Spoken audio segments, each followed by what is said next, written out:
배 교수님, 예. 분위기가 급반전하면서 대통령 측이 네.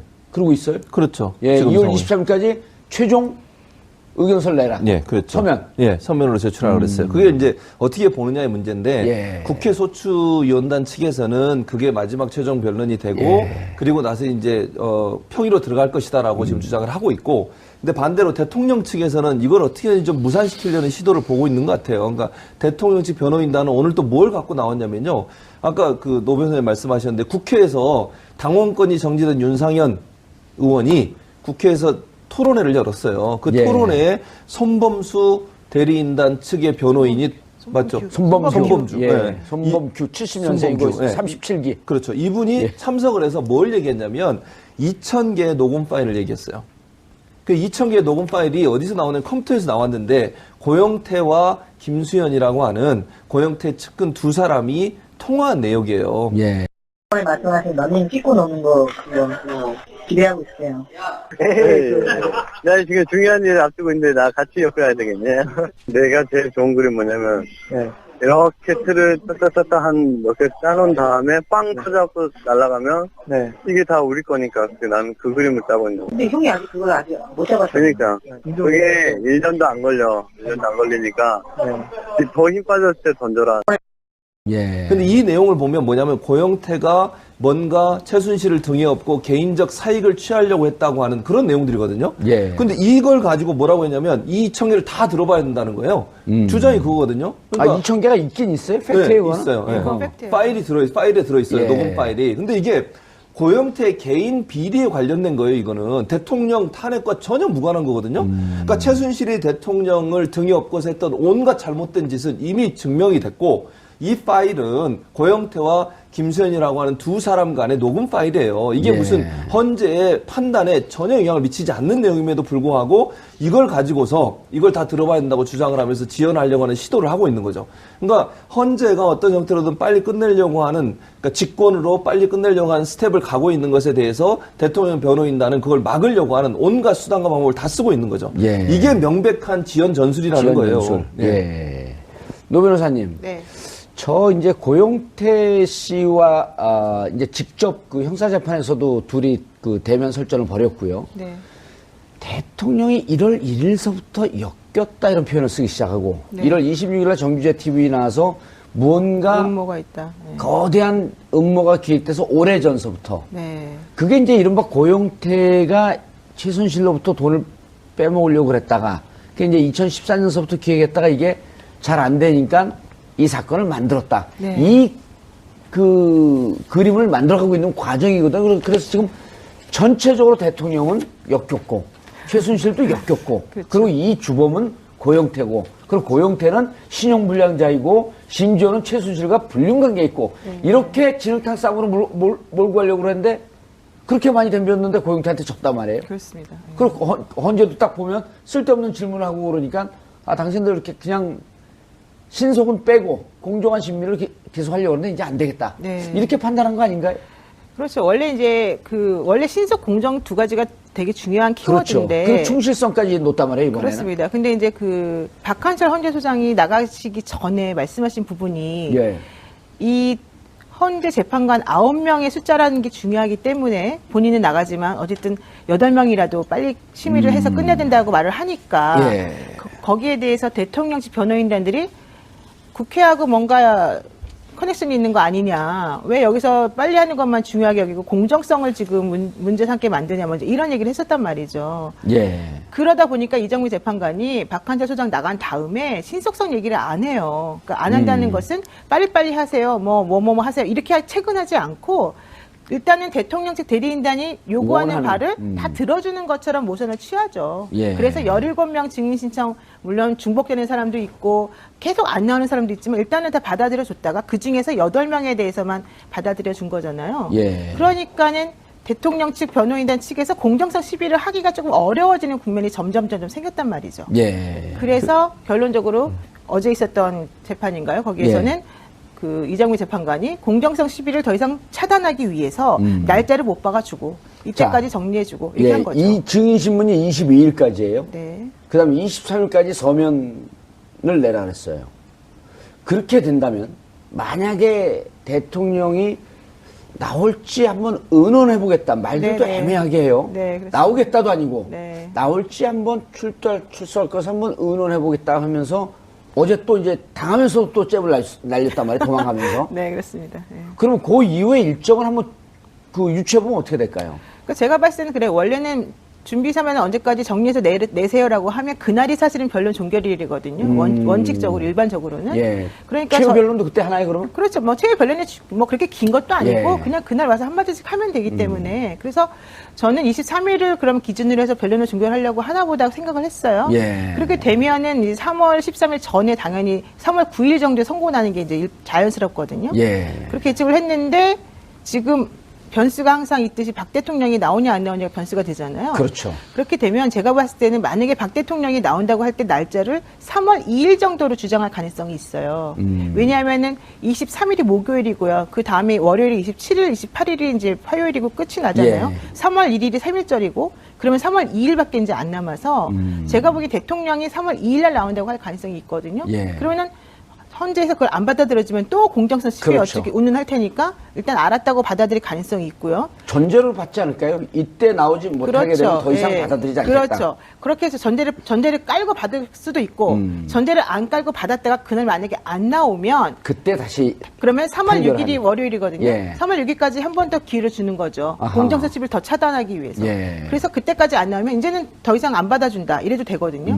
그래서 제 생각엔 만약에 3월 2일 날 나오는 걸로 해서 정리가 되면 3월 9일 정도에 결정이 날 수 있고요. 선고를 할 수 있고. 왜냐하면 일주일이면 가능하거든요. 3월 13일도 월요일이거든요. 월요일날 하지 말라는 법도 없는 거 아니에요? 그렇습니다. 예. 근데 이제 퇴임하는 날 그날에 사실 안 하는 게 일반적이기 때문에 그래도 피날레를 멋지게 그렇습니다. 그러니까 뭐 언제든지 뭐 가능한 그 시나리오니까. 그래서 예. 3월 9일 정도가 기준이 되지 않을까 생각하는데 만약에 대통령 측에서 계속해서 나오는 걸 빌미로 해서 시간을 끈다면 이제 3월 6일이라고 치고 그날도 안 나오면 그날 결정을 끝낼 거 아닙니까? 변론을 종결하면. 예. 그럼 그 다음 주 정도.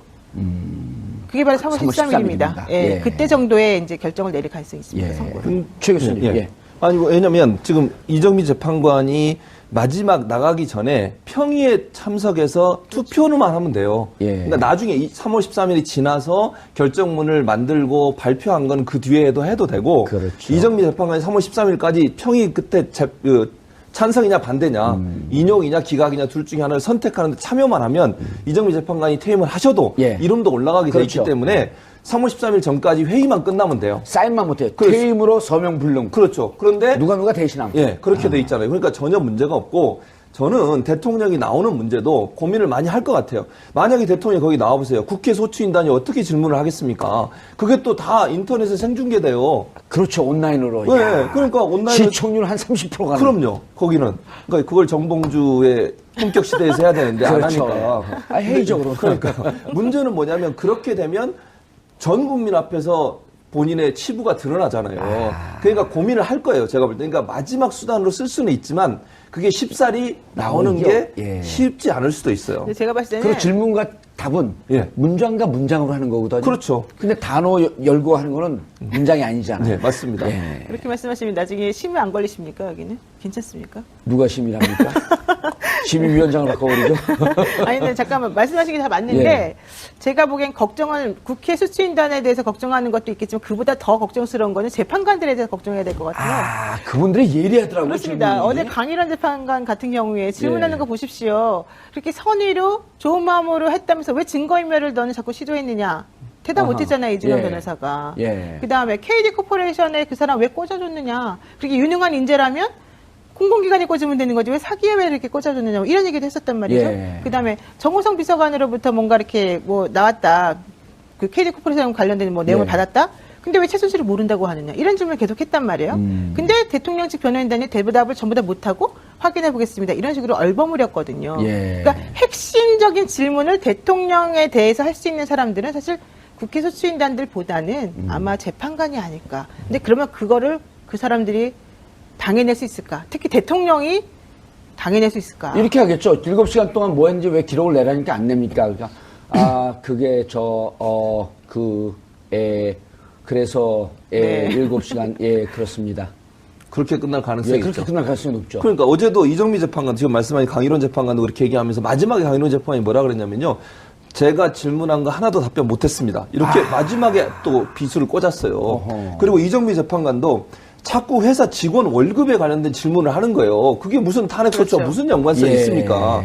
그러니까 시간을 끌려고 하니까 이정미 재판관이 뭐라 그러냐면 그거 지엽적인 질문을 하지 마라. 그러니까 대통령 대리인단 측에 예. 왜 지엽적인 질문을 하냐. 그리고 앞에 이미 물어본 걸 왜 또 물어보냐. 그런 얘기도 했고요. 질문 내용을 나도 잘 이해가 안 된다. 똑바로 질문하세요. 그래서 총 10번의 대통령 대리인단의 질문을 끊고 제지를 했어요. 예. 그 말은 재판관들이 볼 때도 대통령 대리인단이 지연작전을 쓰고 있다는 걸 명확하게 볼 수 있는 거죠. 이제 참는데도 턱밑까지 다 왔다. 그렇죠. 예. 네. 김 대표님. 예.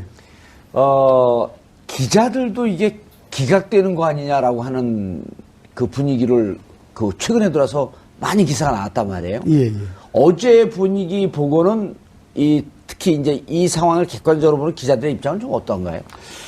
그러니까 지금 이 헌재가 예. 헌법재판소가 맨 처음부터 이거는 형사재판이 아니라 헌법재판이다. 누차 강조했죠. 누차 강조했잖아요. 예. 그리고 오히려 국회 소추단 보고도 이렇게 내용을 좀 요약해서 이렇게 압축시켜라. 예. 이렇게 그 주문도 했더랬고, 그렇지만 이것이 어떤 이 결정을 하더라도 이 나중에 공정성이라든지 이게서 어쨌든 문제 제기가 되면은 이 헌재뿐만 아니라 나라가 상당히 위기에 처할 수도 있으니까 가능한 공정성을 주기 위해서 노력을 해왔다고 봅니다.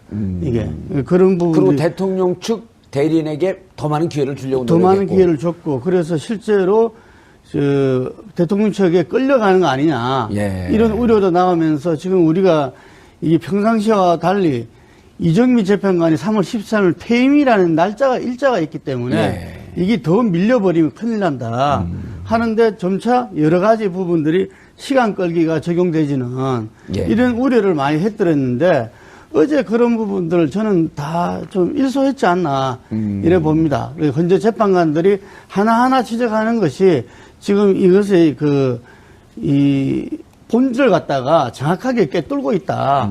이게 그리고 그에 비해서 이 박 대통령 변호인단은 그냥 얼버무리고 이게 무슨 생떼 쓰듯이 하고 예. 그 사람들도 분명히 변호사로서 자격이 있는 이 분들인데 네. 그분들이 14번이나 공박을 당하고 할 정도로 하는 거는 의도적으로 그렇게 하고 있다는 거거든요. 예, 그래서 그 점이 또 국민들한테 다 드러났다. 예. 이것도 굉장히 중요한 포인트 같아요, 이게. 그리고 헌재 입장에서는 우리가 말할 줄 몰랐고 이제까지 참고 있었던 거 아니다. 예. 근데 해도 너무하는 거 아니냐. 예. 라고 하는 것을 어제 사실은 국민들에게 다 보여준 거거든요. 그렇죠. 국민들도 다 알게 됐고. 예. 그래서 아마 그 태극기 집회가 총동원령 속에서 뭐 100만이 모이고 어쩌고 하더라도 예. 전체 국민 여론은 계속 80% 정도가 탄핵 인용돼야 된다. 예. 이렇게 되고 있는 거거든요. 박한철 소장도 3월 13일에 찍은 게, 자, 이게 심리도 잘해야 되지만 그때 방점을 둔 게 뭐였었냐면 국정 중단이라고 하는 위기 상황을 강조했단 말이에요. 예. 그리고 헌재 그때 당시 그 이후에 이제 언론 보도도 보면은 이게 박한철 소장의 개인 생각이라기보다도 헌재 재판관들의 전체적인 분위기를 전달한 거다. 국정 중단이 가장 심각한 상황 아닙니까? 아까 좀 전에 그 박한철 이 전 소장 보고 이노건 의원이 뭐라 제기를 했다 그러잖아요. 예. 그래서 많은 사람들도 박한철 소장이 대통령이 임명한 분인데 이게 어떤 태도를 보일까 상당히 궁금했어요. 그런데 지금 이 현재 재판이 진행되는 동안에 제가 볼 때는 어쨌든 가장 이렇게 좀 맥을 제대로 짚고 이 나라가 더 이상 흔들리서는 안 된다. 이 부분에 가장 강점을 두고 이 현재 재판을 진행해 온 걸로 알고 있습니다. 알겠습니다. 노영희 변호사님, 네. 국회의원 안 해보셨죠? 예, 저는 뭐 시켜주질 않아가지고. 예, 시켜주면 할 거예요? 글쎄, 잘할까요, 제가? 잘할 것 같습니다. 예. 시켜주십시오, 그러면. 예. 알겠습니다. 줄 서십시오. 예. 인사는 잘하시네. 아니, 왜 그러냐면, 제가 이제 이 얘기를 왜 드리냐면, 네. 우리가 국회의원 하면 시의원, 구의원 공천권이 있잖아요. 아, 그렇죠. 구의원 공천했고 배치 다는 순간요, 턱을 딱 세웁니다. 당신 은연 나한테 뭐 해줬는데? 저는 이게 민주주의라고 보는 겁니다. 설사 대통령이 3명을 임명했다고 칠지라도 대통령 개인의 노예가 아니거든요. 그렇습니다. 개인의 소속 재판관이 아니에요. 대통령이라고 하는 자에게 임명 권한을 국민이 위임하고 네. 국민 대신에 임명을 했고 헌재 재판관은 헌법 정신에 투철해서 이 탄핵 심판을 하라고 하는 거지. 대통령이 임명했으니까 대통령 탄핵을 기각시켜야 된다? 이거 전문 바보 아닌가 이 정도면? 아니 헌법 교과서에 나오는 말씀을 그대로 지금 외워서 하시는 것 같아요. 말씀하시는 게. 예, 그 헌법 교과서에 되냐? 로스쿨 이제는 헌법 교과서에 그대로 나옵니다. 그 말씀이 바로. 예, 그러니까 무슨 얘기인지 우리가 뭐 취지를 충분히 알아들었지만 결론적으로는 헌법재판소 재판관 임명을 누가 한 건 아무 상관이 없다는 거죠. 예, 제도적으로. 그렇죠. 이 재판을 제대로 심리해서 제대로 결정을 내려서 우리나라를 제대로 자유민주국가로서 기능하게끔 하는 게 바로 너희들의 임무다. 이 예. 얘기잖아요. 아마도 헌법재판소 재판관들 전부 다 그렇게 알고 계실 겁니다. 예.